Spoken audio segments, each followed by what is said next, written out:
Assalamualaikum everyone! Welcome back to my channel. So for today's video, unbox natin tong na-receive kong gift. This is the iPhone 16 Pro Max in Desert Titanium.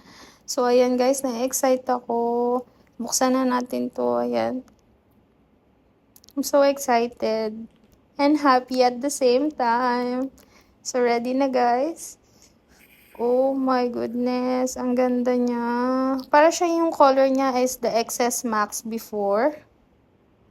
So, may kasama siyang charging cable and the pin for the SIM card.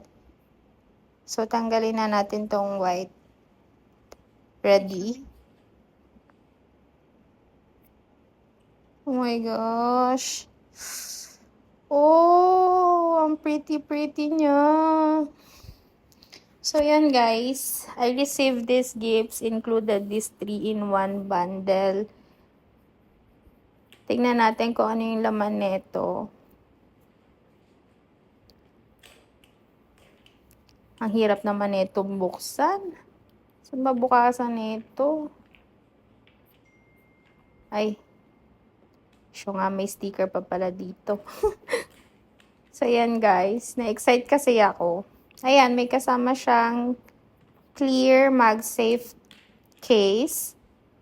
And at the same time, may kasama din siyang itong transparent lens protector. And of course, the privacy screen protector. So, ayan guys, set up ko lang to. Thank you, love!